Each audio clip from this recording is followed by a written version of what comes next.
Welcome, ladies and gents. Chris Andre here. Let's talk boxing. A terrific fight between Sonny Edwards and Bam Rodriguez. It was an all-action affair. A lot of people thought it would be the Bull versus the Matador. It wasn't like that at all. Sonny Edwards stood and traded, and it was brilliant back and forth. In the end, it was Bam that came out on top. Sonny was unable to make the call for the 10th round as Grant Smith pulled him out, but it was terrific stuff. We're going to talk about how it played out and why it played out the way it did. In the preview, we actually felt that maybe Sonny could win the majority of the rounds here, but I don't think he would get the decision. However, if he was going to have that type of success, where we're arguing about whether he won the majority of the rounds or not, there would have to be one key area, one key battleground that, in my opinion, he has to win. And that is the engagement point. And if he doesn't win that, plan A goes out the window. Now, what do I mean by engagement point? When they're apart, when they're at bay, when they're on the other side of the ring, there's going to come a point where they come together and one of them's going to throw a punch. At that moment where they first engage, Sonny has to be able to land shots and not get caught in return, because that will force Bam Rodriguez to have to hunt him. Doesn't matter whether it was Bam going first or Sonny going first, Sonny would have to be able to touch him and not get touched in return. And if Bam's the one that's got to hunt, he makes some technical errors with his feet. If he's got to move to the left, often that right foot will come in front of the left. And he's almost like he's walking after you or running after you, right? If he's going to go to the other side towards the right, he jumps after you and that left foot comes too close to the right foot. The problem with those two approaches, whether he's moving left or right, is that you're not in a position to throw a punch until you set your feet. And so if you're chasing a guy and he can punch you between those moments, between your steps so that you can't set your feet and readjust and be in a position to throw punches, he can further knock you off balance and then move away. Then you've got to chase again. He does it to you again. And again, you've got to chase. However, here's the thing. If you look at the way Sonny Edwards likes to maintain range, he uses check hooks an awful lot. You often hear him say that he likes to adopt the opposite stance of his opponent. If his opponent is a southpaw, he will be orthodox. If opponent is orthodox, he will be southpaw. And so he wants lead hand versus lead hand. He wants to read your reactions, read your tells. The minute you're going to shoot off in that linear method to try and close the range on him, he'll start coming off the line, throw a check hook, catch you and make you reset. The problem is, if you're going to throw a straight punch and I'm going to throw a hook, the fastest point from A to B is a straight line, right? So if we had the exact same arm length and we throw at exactly the same speed at exactly the same time, you who are throwing a straight punch and me going around the houses, you're going to land first. Well, I just said to you, if we have exactly the same arm length, same speed, and we throw at the same time. In this particular case, Bam Rodriguez had the longer arms. And additionally to having the longer arms, he's firing a very crisp lead hand jab. And so Sonny Edwards was simply unable to avoid it. So what happened quite early in the fight is a choice.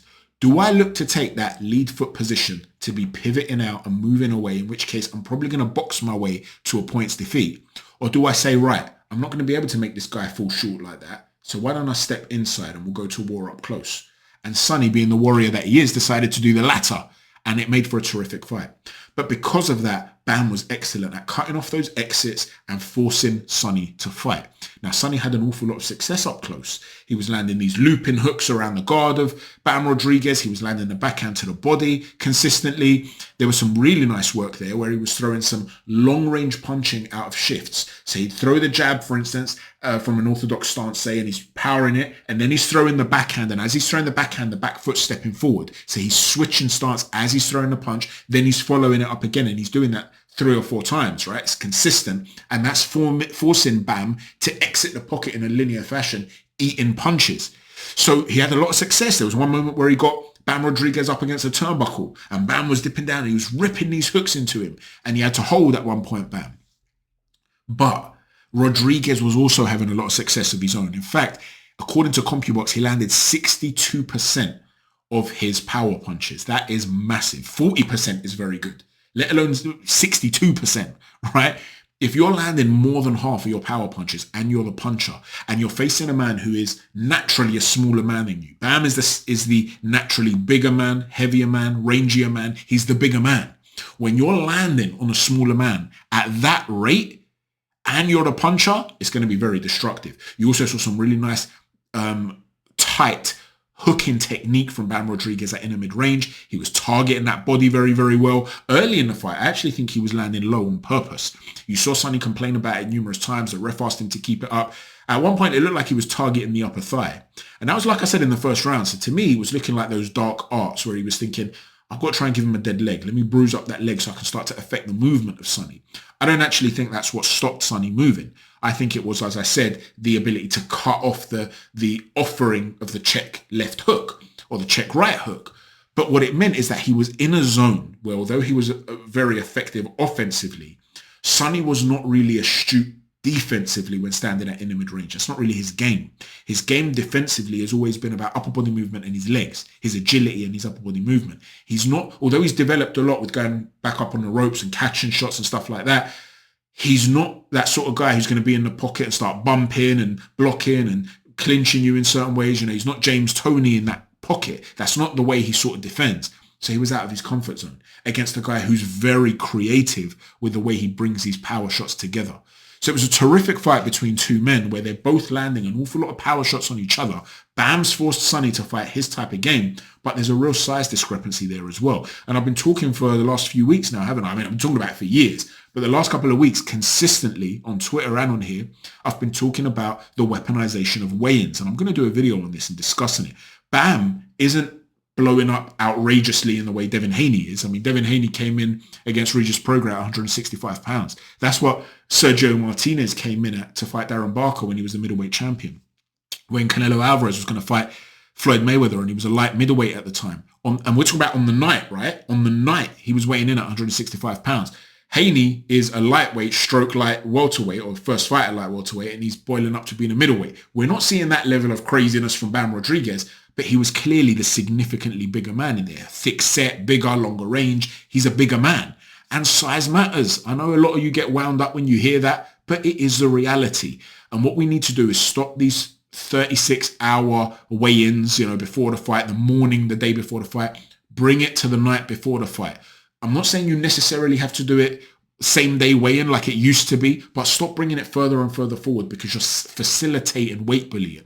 Now, that's not to say Bam Rodriguez is a weight bully. We know that he was used to be in the weight category below this. And remember, he's 23 years old, right? So he was a young man. His body's still growing. So it's not as though, at the time, we haven't seen him in a situation where he's been boiling down and looking like a skeleton in consecutive fights. This is his first fight coming back down one division. He jumped up 2 weight categories when he was not the bigger man to fight the likes of Quadras and Rungvisai. So he's been willing to fight bigger men. So I'm not trying to undermine Bam Rodriguez as a talent. Top 10 pound for pound, without a doubt, in my opinion. The variation that he's got, the CV that he's got, he has to go on that list. And it's scary that at 23 years old, he's still developing as a talent as well. He's a superb fighter.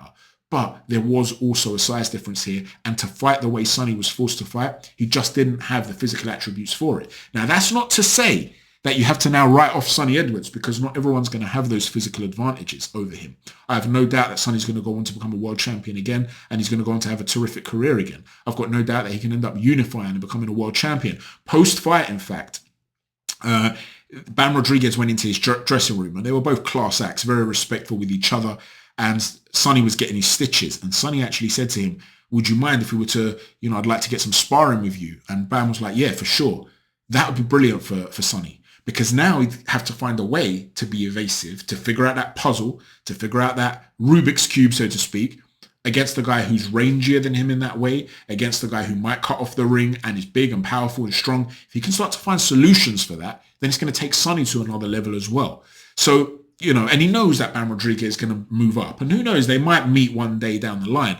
But Sonny's probably going to stay at flyweight for now, I would assume. Capture another couple of belts, or maybe step up and fight Chocolatito, who himself has gone up multiple weight categories, so he's not a big man. It's unlikely he's going to meet Bam Rodriguez again, and certainly not anytime soon. And by then, Bam's going to continue to grow. He's 23 years old. He'll probably move away from Sonny now. So it won't hurt for them to start sparring, is what I'm saying, with each other, and to learn off of each other. So listen, terrific fight between two supremely talented guys. I loved it out there. The technical elements from both mattered, but so did the size. If Sonny was as big as Bam naturally, so let's say you think that Bam hit 60 or 70% harder than Sonny. Let's say Sonny was to have 60% extra power. So all the shots that he landed, the power shots, had 60% extra power to them. You don't know if Bam gets stopped.